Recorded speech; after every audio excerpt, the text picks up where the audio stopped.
in France.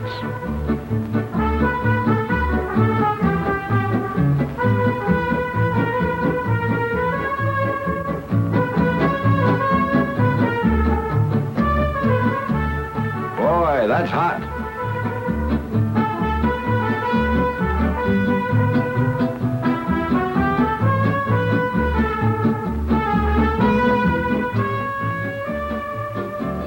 Boys who never got up before an audience.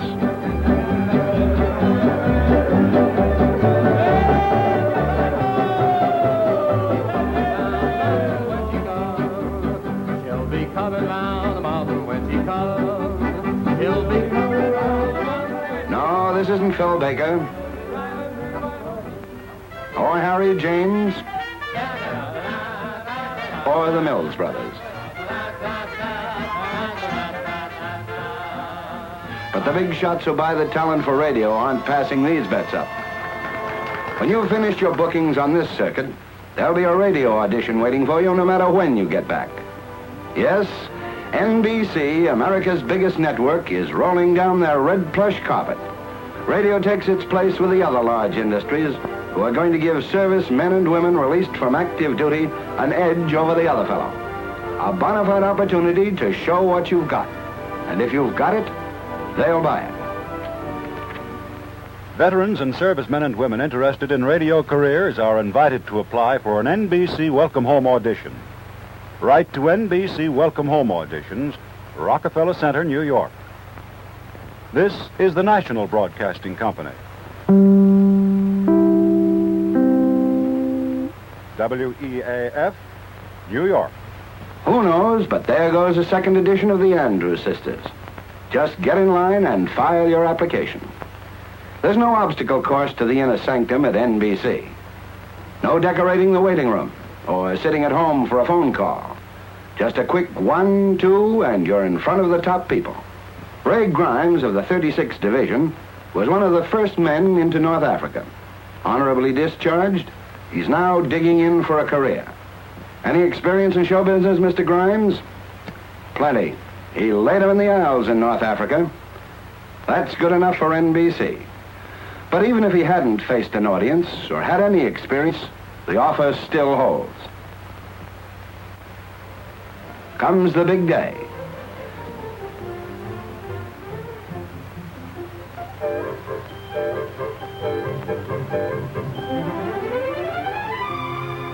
Addressing the group is George Maynard of NBC, a discharged serviceman from the ETO.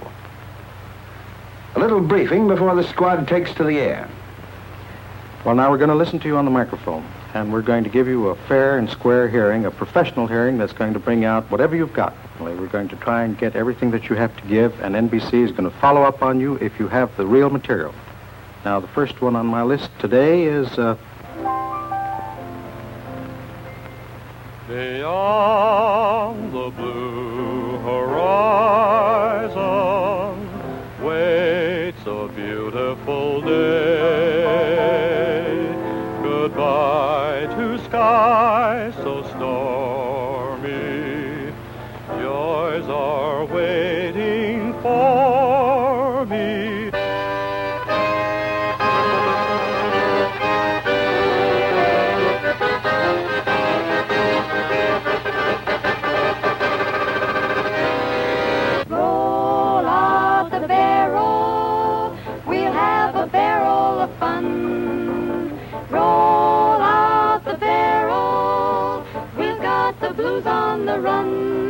Frankly, you may have been far different before your bath, hot and dusty from a day of housework and shopping.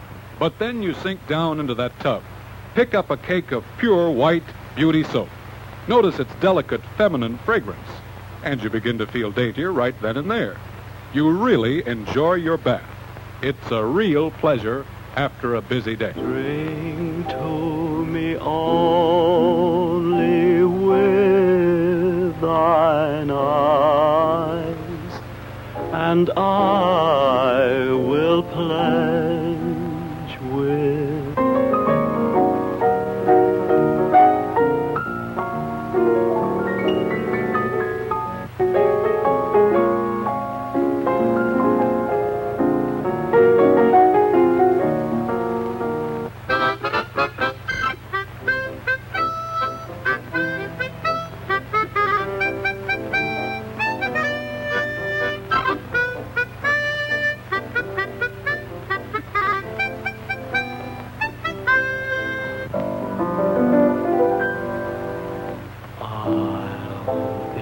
loving you.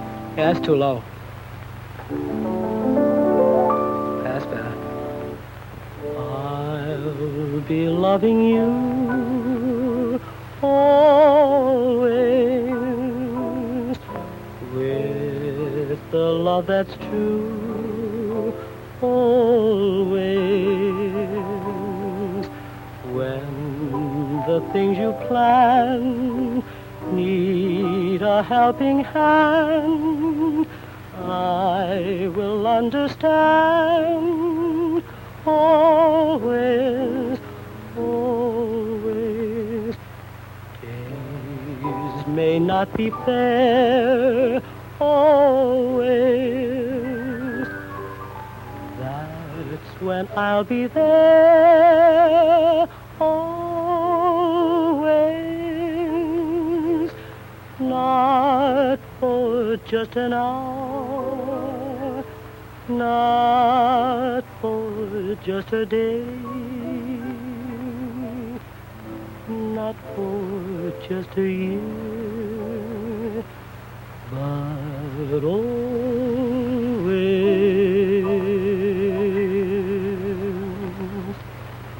Well, lady. 3 of this group and many others have already been signed up. So get those numbers in shape, fellas, because this same opportunity is going to be waiting for you. Listen to C.L. Menser, Vice President of NBC. When you've finished with what you're doing, please come over. We'll take care of you.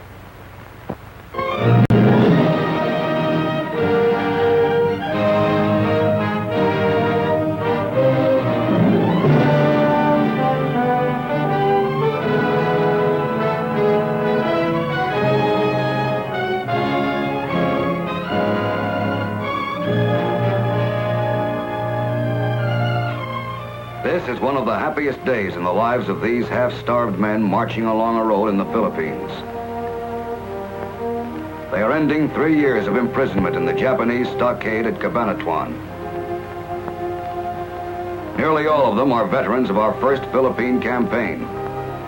Some of them are survivors of the monstrous death march that followed the surrender of Corregidor. Let them speak for themselves. Folks, you see, this is my buddy, Don Smith. Don Smith, happy to know you, Don. Oh, yeah. Where are you from? Boulder, Colorado. Boulder, Colorado? Right. And you? Albuquerque, New Mexico. Albuquerque, New Mexico. As I understand it, why both you fellas were forced to make the death march after you were captured. That's right. Well, now, how did that start out? Would you tell me a little bit about it?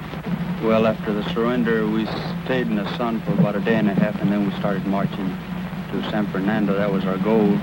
We marched for 3 days and 3 nights, and, well, the bad part about it, we didn't have no food or water, and only water we could get was up a Carabao Wallers and drainage ditches and stuff like that. And even though the Filipinos tried to give us food, the Japanese wouldn't let them, and several times they bayoneted women and children trying to give us water and food. But then we finally made it, thank God, and that was about, from there on we was transported to a prison camp. In boxcars. How many men you suppose you lost? Do you have any idea while you were on this march? Well, I'd say we lost about, on the group I was in, there was 800 men. I'd say we lost about 150. 150 of the 800? Mm-hmm. They fell out of line and they were bayoneted, most of them. I see. And how much weight did you lose? Do you have any idea at all? Well, I was weighing about 160, and when I arrived at camp, I was weighing about 118. 118. What's that much in the 3 days and nights? Hot sun, I suppose, all the time. Hot sun, no water, and fatigue, and that's what made me lose the weight, I suppose. Sergeant Donald Smith. What did you consider to be the worst feature of the whole 3-day march? Well, it just seeing so many of my friends, that is, that couldn't make it. When they couldn't make it, they were killed? Oh, yes. And if you fell out, tried to help any of them, you received the same treatment. So not so many of them got away with it. Did the Japanese do anything to you personally as far as torture? Well, no, not exactly. Just usual run-of-the-mill stuff. You were beaten for almost any little thing. Especially out on the farm, one of the Japs worked me over a little bit with a pick handle, but outside of that, What had been the cause of that? Well, it was someone tore down in another little plot of ground who was working. He was standing up stargazing or something, and they had their little tricks like that. They'd pick on the first one handy rather than walk the length of the plot to go get someone else. So you took the punishment for someone else because the Jap was lazy, is that right? That's right. Okay. Private First Class Pat Parker. Would you mind telling me how the Japs persuaded you in case you didn't feel too strong or didn't want to work that day? Well, that'd be simple. Pick handles. Pick handles? That's right. By just hitting a man with a pick handle. Well, not only hitting, they beat. After Beat. you knock you down, they'd stomp you and kick you around. Well, now, what did you weigh when you were captured? You happen to remember that? I weighed 183 pounds. And what was the lowest weight you hit after you were down, you might say down to the low ebb? Well, that was Nichols Field. I got down to 75 pounds. From 183 pounds, That's right. clear down to 75. Right. Now, one other thing. Did the Japs ever torture you any or anything like that? Or would you mind mentioning a case or so? Yes, one case they do a little torturing. I got hung up by the thumb once. By the thumbs? That's right. Are there any scars on them there? Well, how did that work? How did the whole torture go? Or what was the cause of it? And what did they do? And how long was it? Well, they caught me talking to a Filipino girl. Well, the last I seen her, they beat her to death. Well, they beat me a while and then hung me up with the thumbs. I hung out there 72 hours. Without food or water? Without food or water. To make it worse, why, they set a pitcher of water out in front of us. And then about every 30 minutes, they'd come along and drop a piece of ice in it. That was pretty hard to take. Yeah, I'll bet. Well, did you finally pass out, or did you keep conscious all the time? Well, I stayed conscious all the time, but I couldn't stand alone when they took me down. They owe their liberty to a company of rangers who marched into enemy territory, annihilated the Japanese garrison at Cabanatuan, and brought the 512 prisoners back through enemy lines. 3 years of imprisonment, starvation, and hell stand between them and the last time they walked as free men or tasted an American cigarette. Sergeant Robert Fell. I'm a Britisher that was liberated from that prison camp. I was taken prisoner in Singapore, from where I was sent to Thailand and compelled to help build a railway, during which time at least 50% of the people that were sent there died of cholera, dysentery, diphtheria, and malnutrition. From Thailand, I returned to Singapore and was embarked on board a Japanese ship, which was to take us to Japan. Off the coast of Luzon, this ship was sunk by American dive bombers. Of the 1,300 aboard, to my knowledge, only 70 of us survived. From there, after swimming ashore, I was taken to this prison camp number 1, and I was liberated by the Yanks when they came in. I'm glad to be back in civilization again. Sergeant Samuel Goldie, Signal Corps. Rangers come in that night, and it was about as happy a sight I'd ever seen in my life. For 3 years, we couldn't do anything without someone telling us what to do, and now at last we can do what we want when we want to. Be sure glad to get back to the United States, where I'll be a free American again and get myself a milkshake.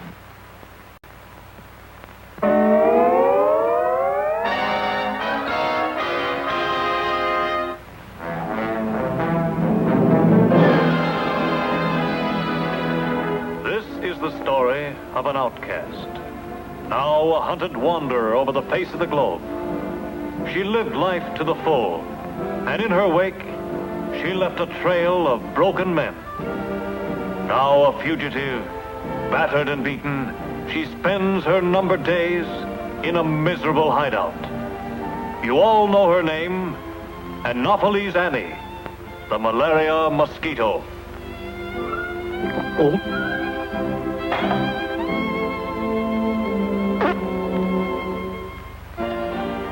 To look at me now, you wouldn't hardly believe it. But back in the good old days, I was really some stuff. Yeah, it was a cinch for a gal to get along when I was young and good-looking. But times have changed. Why, I used to be the toast of the hot spots, queen of the swamps. The world was my playground. The South Pacific, India, North Africa, Italy. Yep. All over the world. I knocked them on their heels. I took my drink straight. But the boys got theirs mixed with a Mickey Finn.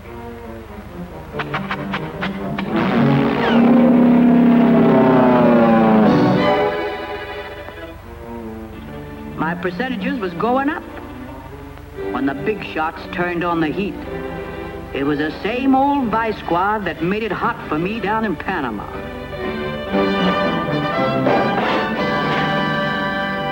Parasitologists, entomologists, malariologists, every damnedologist in the country got on my trail. And I do mean trail. They started a cleanup. First, they wised the boys up.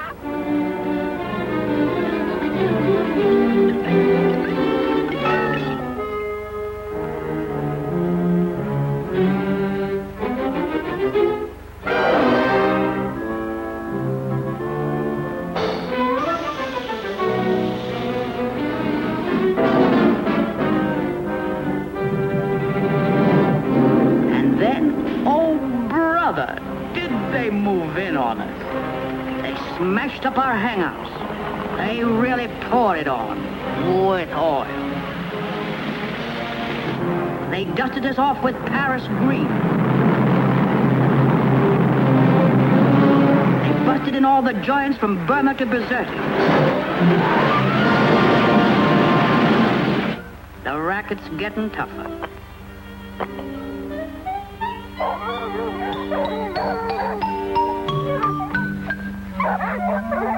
The percentages ain't what it used to be, but thanks to Snafu, a smart operator can still sneak in for a one-night stand. Pipe the torso. Look at those knees. He don't care where he goes. He's wide open. Repellent? He never touches the stuff. And that goes for the Atterbring, too.